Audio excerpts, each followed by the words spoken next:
Hi everyone, welcome back to my YouTube channel Law for All. Myself Ashima Agarwal. So today we are going to start with the another video of Foreign Exchange Management Act.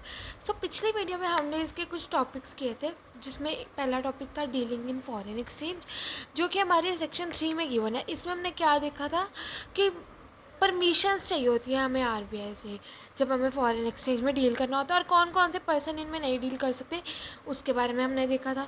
फिर हमने देखा था holding of foreign exchange या foreign security को अगर hold करना है तो उसमें क्या क्या रूल्स एंड रेगुलेशंस प्रोवाइडेड है, ये सेक्शन 4 में गिवन था इस एक्ट के।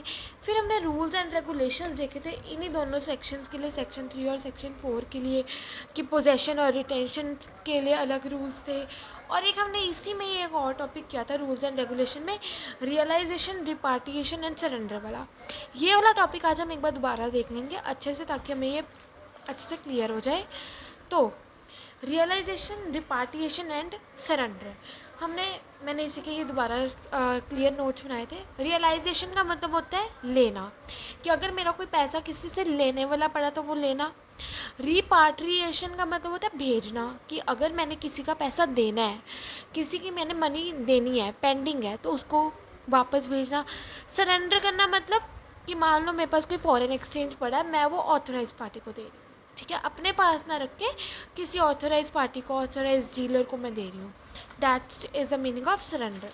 सो realisation, repatriation and surrender of foreign exchange में उन्होंने क्या बोला, a person entitle to foreign exchange shall surrender it to authorise dealer. मतलब कि अगर मेरे पास, फॉर एग्जांपल, अगर मेरे पास कोई फॉरेन एक्सचेंज पड़ा है, कोई फॉरेन करेंसी पड़ी है, कोई फॉरेन सिक्योरिटी पड़ी है, तो मैं क्या कर सकती हूँ, उस अथॉरिटी को, उस फॉरेन एक्सचेंज को ऑथराइज डीलर के पास रख सकती हूँ, ठीक है। He can keep it with himself such foreign exchange as permitted by law. अगर मेरे को अपने पास ये फॉरेन एक्सचेंज रखना भी है तो जैसे जैसे लॉ में लिखा होगा उस अकॉर्डिंग मैं रख सकती हूँ। जैसे हमने पीछे भी देखा था, $2000 हम अपने साथ लेके जाते हैं जब हम घूमने जाते हैं। मान लो कि मैं घूम के वापस आ गई, मेरे कुछ डॉलर्स बच गए, वो मैं अपने पास रख सकती हूँ। या मुझे बाहर मैं घूमने गई, मुझे कोई ऑनरेनियम, कोई गिफ्ट वगैरह के थ्रू मिला, कोई सर्विसेज के थ्रू मिला, तो वो मैं अपने पास रख सकती हूँ। वरना अगर मेरे पास कोई फॉरेन एक्सचेंज पड़ा है तो वो मैं ऑथराइज डीलर के पास रख सकती हूँ, ठीक है। और जब मुझे चाहिए मैं उस ऑथराइज डीलर से ले सकती हूँ। Next point is a person resident in India, कोई बंदा जो इंडिया का रेजिडेंट है, to whom any amount of foreign exchange is due, जिसकी कोई फॉरेन एक्सचेंज की अमाउंट पेंडिंग है, ठीक है, shall take all the reasonable step to realise and repatriate to India such foreign exchange.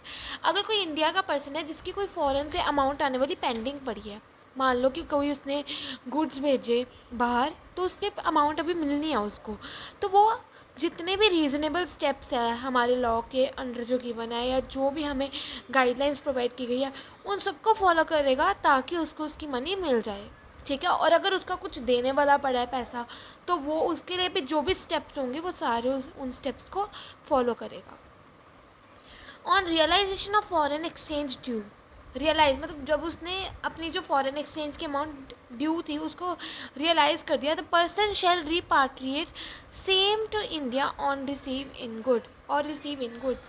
जब उसने, मैंने अपनी, फॉर एग्जांपल कोई मेरी फॉरेन एक्सचेंज की अमाउंट ड्यू पड़ी थी, मैंने वो वापस दे दी, पे कर दी, तो मैं, अगर कोई इंडिया का पर्सन है वो अपनी अमाउंट लेगा भी, रिपाट्रिएट भी कर लेगा और रिसीव इन इंडिया, इंडिया में अपनी फॉरेन अमाउंट रिसीव करूँगी। अगर मेरी कोई देने वाली है तो मैं उसको रियलाइज़ कर दूँगी, और अगर कोई लेने वाली है तो वो मैं इंडिया में रिसीव करूँगी अमाउंट, ठीक है।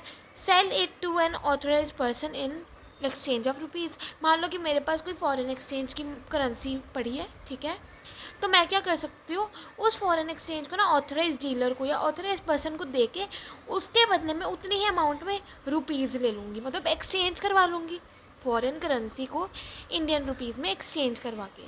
देन रिटेन या hold in account with the authorise dealer in India to the extent specified by RBI. वही जो हमने पीछे पढ़ा कि अगर मेरी जो अमाउंट है, जो अगर मेरे पास फॉरेन एक्सचेंज पड़ा है, तो मैं उसको ऑथराइज डीलर के पास भी रख सकती हूँ जितने टाइम के लिए, जैसे भी आरबीआई के द्वारा वो स्पेसिफाई किया जाएगा उस according. Use it for the discharge of liability. अगर मान लो मेरे पास कोई फॉरेन एक्सचेंज आया, मान लो मेरी पेमेंट पेंडिंग थी किसी से, तो मेरे को मेरी पेमेंट मिल गई फॉरेन एक्सचेंज में, तो अगर फॉर एग्जांपल अगर मेरी किसी को देने वाली भी पड़ी है, मेरा कोई किराया है, मेरी कोई लाइबिलिटी है फॉरेन फॉरेन करेंसी की या फॉरेन के किसी भी डीलर के साथ, तो मैं इस फॉरेन एक्सचेंज को उस लाइबिलिटी को ख़त्म करने के लिए भी यूज़ कर सकती हूँ। ठीक है, तो जब मेरे पास कोई भी फॉरेन एक्सचेंज मेरा ड्यू होता है, जब मेरे पास अमाउंट आ जाती है, मैं अमाउंट दे देती हूँ, जो मेरे पास अमाउंट बची कुछ है या तो मैं उसको इंडियन रुपीज़ में कन्वर्ट करवा लूँगी ऑथराइज डीलर से कह के, ठीक है, या फिर उसको ऑथराइज डीलर के पास रख लूँगी, मतलब उसके पास जमा करवा दूँगी, या फिर उस फॉरेन एक्सचेंज को मैं यूज़ कर लूँगी ताकि अगर मेरा कोई लाइबिलिटी है, कोई उधार है, उसको मैं चुकता कर दूँगी। Next point is person shall send और रिपार्टिएट द रियलाइज मतलब जो लेने वाली अमाउंट है foreign exchange to India when he receive in India the payment in rupees. मतलब जो पर्सन है ना वो भेजेगा जो लेने वाला फॉरेन एक्सचेंज है इंडिया में, जो पर्सन मान लो कि फॉरेन का बंदा है ए या बी, ठीक है, और मैं हूँ, ठीक है, उस ए या बी पर्सन ने मेरे को मेरी अमाउंट देनी है, तो मैं क्या करूँगी, वो अमाउंट रिसीव करूँगी इंडिया में, द पेमेंट इन रुपीज़। जब मेरी इंडिया में अमाउंट आनी है ना, तो मैं उस अमाउंट को रुपीज़ में रिसीव करूँगी, फॉरेन एक्सचेंज में नहीं।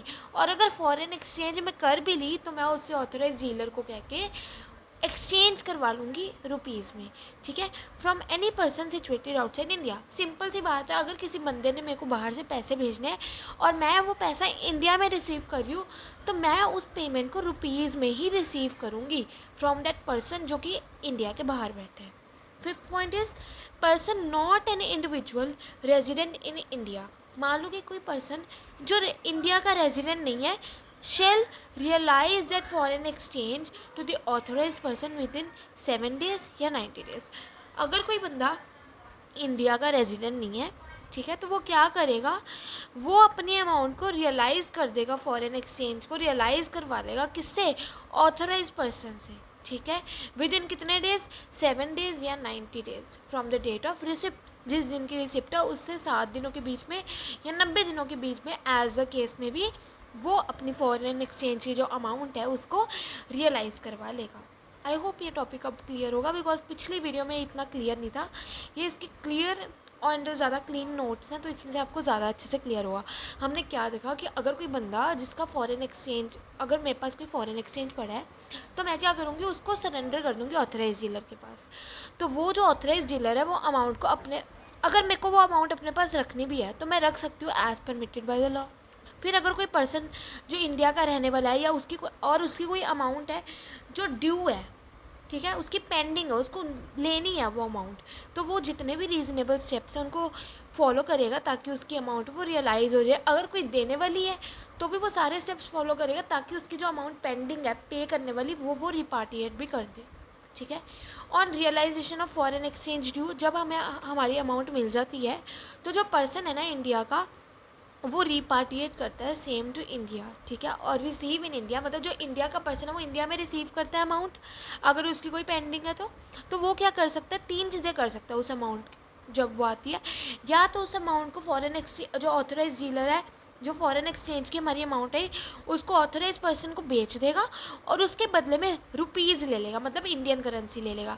या फिर उस अमाउंट को ऑथराइज डीलर के पास होल्ड करके रख लेगा, एक्सचेंज नहीं करवाएगा, उसके पास होल्ड करके रख लेगा, और जैसे जैसे आरबीआई की गाइडलाइंस के अंडर होगा वैसे उसको बस होल्ड करके रखेगा, और जब उसको उसकी नीड होगी फॉरेन एक्सचेंज की तो वो उस ऑथराइज पर्सन से ले भी सकता है। या फिर वो जो फॉरेन एक्सचेंज उसको मिला है, जो उसकी ड्यू अमाउंट थी, वो जो उसको मिली है, उसको वो यूज़ कर सकता है अगर उसका कोई उधार, कोई लाइबिलिटी पे आउट करनी है तो उसको कंप्लीट करने के लिए, ठीक है। फिर हमने देखा जो पर्सन है, जो बाहर का पर्सन है ना, वो अगर इंडिया में पैसे भेज रहा है, मान लो कोई एक्स पर्सन अगर मेरे पैसे इंडिया में भेज रहा है, तो वो मुझे पेमेंट जो करेगा वो, अगर मैं इंडिया में रिसीव कर रही हूँ ना पेमेंट, तो मैं अपनी पेमेंट रुपीज़ में ही रिसीव करूँगी, नॉट इन फॉरेन एक्सचेंज। अगर फॉरेन एक्सचेंज में करूँगी भी तो उन्होंने ये 3 स्टेप्स बता दिए हैं, ठीक है। फिर है पर्सन जो कि इंडिया का रहने वाला नहीं है, वो रियलाइज़ कर लेगा अपना foreign exchange from the authorise dealer within 7 days as the case में भी, और within 90 days from the date of receipt. I hope ये आपको क्लियर होगा। नेक्स्ट टॉपिक है हमारा, नेक्स्ट इन्होंने बोला period for surrender of received, realised और अनस्पेंट या अनयूज फॉरेन एक्सचेंज। अगर मान लो कि कितने टाइम में मैं अपना जो फॉरेन एक्सचेंज है, जो मेरा रिसीव्ड है, जो मेरे पास पड़ा है, जो रियलाइज था, जो मेरा लेने वाला था, जो अनस्पेंड है, जो मैंने कभी यूज़ नहीं किया, जो अनयूज है, वो वाले फॉरेन एक्सचेंज को मैं कितने टाइम में सरेंडर कर सकती हूँ by the resident individuals.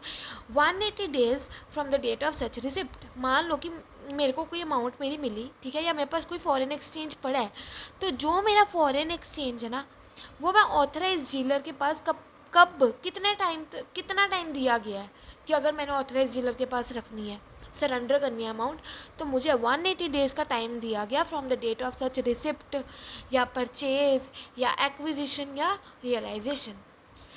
Next topic is current account transaction. ये हमारे सेक्शन 2 क्लॉज ए के अंदर की मैंने। अब ये करंट अकाउंट ट्रांजेक्शन क्या होती है? सिंपल सी बात है, जो कैपिटल अकाउंट ट्रांजेक्शन्स नहीं होती वो करंट अकाउंट ट्रांजेक्शन होती है। जितनी कैपिटल अकाउंट ट्रांजेक्शन है उनके अलावा जो बची कुछ है वो करंट अकाउंट ट्रांजेक्शन है। अब करंट अकाउंट ट्रांजेक्शन में कौन कौन सी ट्रांजेक्शन आती है? Transaction other than the capital account transaction पहली आ गई। Payment due with foreign trade, कोई अदर अकाउंट बिजनेस के रिलेटेड है, सर्विसेज से रिलेटेड है, शॉर्ट टर्म बैंकिंग या क्रेडिट फैसिलिटी से रिलेटेड है, तो वो मेरी करंट अकाउंट ट्रांजेक्शन आती है। अगर मेरी कोई पेमेंट ड्यू है, पेंडिंग है, कोई इंटरेस्ट ऑन लोन के रूप में या कोई नेट इनकम फ्रॉम इन्वेस्टमेंट के रूप में, तो वो आ गई। Remittance from living expenses of parent या स्पाउस। अगर मेरा कोई लिविंग एक्सपेंस है तो वो भी करंट अकाउंट ट्रांजेक्शन में आ गया। फॉर एग्जांपल जो हमारे डेली के एक्सपेंसेस होते हैं, खाना, ठीक है, अगर हम कोई सामान खरीद रहे हैं, वो डेली के एक्सपेंसेस आ गए। तो रेमिटेंस क्या होता है? Money send to somebody in order to pay for something. मतलब मान लो मैं किसी दुकान पे गई, मैं उस बंदे को पैसे दे के गुड्स ले रही हूँ, तो वो हो गया रेमिटेंस, ठीक है। Expenses in connection with foreign trade, education या मेडिकल केयर। कोई भी हमारे एक्सपेंसेस जो फॉरेन ट्रैवल से रिलेटेड है, फॉरेन ट्रेड से नहीं, ट्रैवल से रिलेटेड है, एजुकेशन से रिलेटेड या मेडिकल केयर से रिलेटेड है, वो भी करंट अकाउंट ट्रांजेक्शन में आते हैं। तो करंट अकाउंट ट्रांजेक्शन की डेफिनेशन में गिवन है सेक्शन 2 क्लॉज जे में। इसमें बहुत सारी ट्रांजेक्शन आती है। जो ट्रांजेक्शन कैपिटल अकाउंट के अलावा बची कुछ है वो इसमें आ जाती है। अब कौन कौन सी आती है?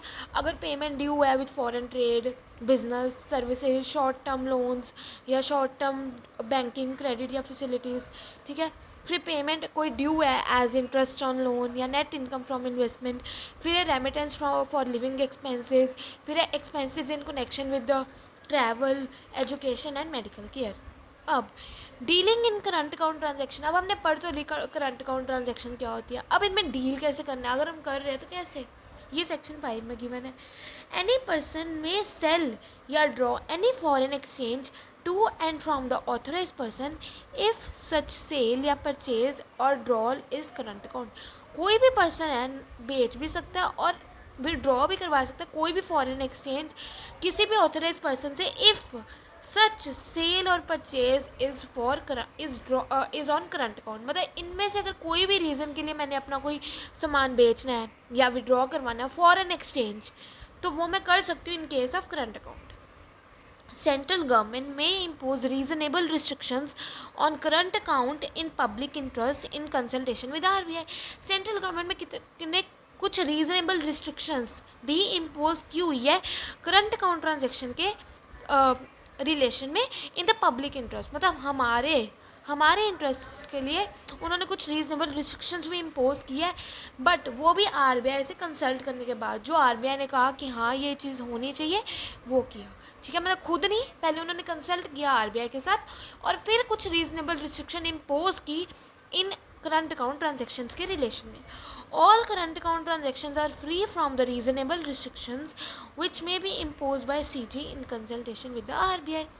जितनी भी हमारी करंट अकाउंट ट्रांजेक्शन्स है ये फ्री है कुछ जो रीजनेबल रिस्ट्रिक्शंस से जो इम्पोज की गई है सेंट्रल गवर्नमेंट के द्वारा इन कंसल्टेशन विद आरबीआई।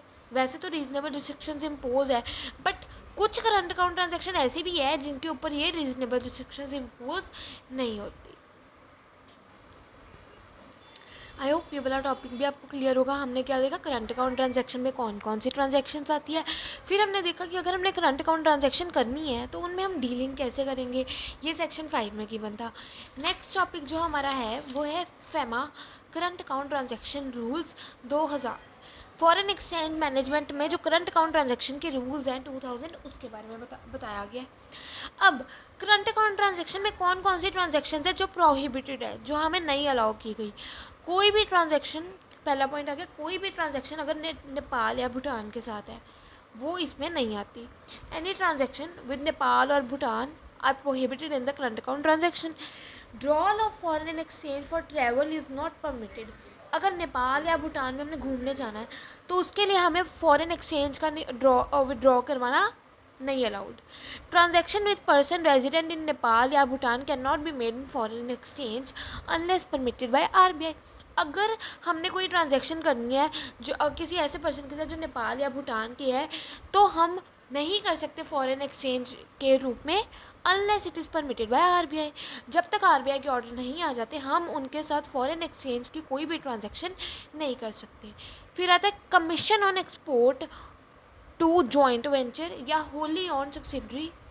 मतलब अगर कोई कमीशन है, कोई एक्सपोर्ट करना है हमने कोई गुड का, ठीक है, जॉइंट वेंचर्स के या होली ऑन सब्सिडरी जो ग्रुप्स होते हैं उनके साथ, तो वो भी नहीं allowed in the India of Indian company. अगर कोई इंडिया की कंपनी एक्सपोर्ट करना चाहती है, ठीक है, किसी भी जॉइंट वेंचर को या होली ऑन सब्सिडरी को, तो ये नहीं अलाउड। फिर है कॉल बैक चार्जेस, ठीक है, अगर मान लो कि कोई बंदा कॉल रिसीव कर रहा है, ठीक है, तो क्या होता है, पेमेंट टेलीफोन चार्जेस लगते हैं ना, फ़ोन उठाएगा तो चार्ज लगता था कि आपके इतने रुपए कट गए या इतने रुपए कट गए, ये भी नहीं आती करंट अकाउंट ट्रांजैक्शन में। फिर आता है कोई भी ट्रांजैक्शन जो लॉटरी से रिलेटेड है या रेसेस से रिलेटेड है, कोई लॉटरी विनिंग से रिलेटेड है, कोई इनकम फ्रॉम रेसिंग है, ठीक है, फिर परचेज ऑफ लॉटरी टिकट आ गया या फिर मैगजीन्स वगैरह आ गया, तो ये सब इनमें नहीं आती करंट अकाउंट ट्रांजैक्शन में। फिर है लॉटरी टिकट और मनी सर्कुलेशन स्कीम्स होती हैं कुछ, तो क्या है, जो रेमिटेंस हमें आती है किसी भी लॉटरी से या कोई स्कीम से या मनी सर्कुलेशन स्कीम से, या फिर remittance for the purpose of securing prize money, ये भी हमें प्रोहिबिटेड है। ये ऐसे अवार्ड्स जो है ये नहीं allowed in current account transactions. फिर रुपी स्टेट क्रेडिट रूट, इसमें क्या है, payment of commission on export under the rupees state credit route except commission up to 10% on invoice value on the export of tea और tobacco. अगर मान लो कि अगर कोई रूट, मतलब हम जैसे गुड्स एक जगह से दूसरी जगह जाते हैं तो एक रूट होता है, तो अगर हमें कोई कमीशन आ रही है, किसी भी पेमेंट ऑन कमीशन आ रही है किसी एक्सपोर्ट के ऊपर, ठीक है, अंडर दिस रूट, मतलब इस रूट के अंदर, तो वो जो कमीशन है एक्सपोर्ट कोई टी से रिलेटेड होगी, टोबैको से रिलेटेड होगी, तो वो भी इसके अंदर नहीं आती। किनके अंडर, करंट अकाउंट ट्रांजैक्शन के अंदर। कौन कौन सी ट्रांजैक्शंस नहीं अलाउड करंट अकाउंट में, जो अगर कोई ट्रांजैक्शन नेपाल या भूटान के साथ की, या कोई फिर सेकेंड देखिए कोई कमीशन जो जॉइंट एक्सपोर्ट से आ रही है, commission on export of through the joint venture या होली ऑन सब्सिडरी हो गई, ठीक है, उन पे कॉल बैक चार्जेस हो गए, लॉटरी या रेसेस होगी, लॉटरी टिकट्स हो गई या मनी सर्कुलेशन स्कीम होगी, रुपी स्टेट क्रेडिट रूट हो गए, ये सारी जितनी ट्रांजैक्शन है ये हमारी करंट अकाउंट ट्रांजैक्शन में नहीं आती। सो आई होप आपको आज का ये टॉपिक अच्छी तरह से क्लियर होगा। अगर आपको इनके रिलेटेड कोई भी डाउट है तो do comment in the comment box and ask your doubts and do like share and subscribe to my channel and click on the bell icon so that you can receive the notifications whenever I post any video on the YouTube channel. Thank you and have a nice day. Love you all. Goodbye.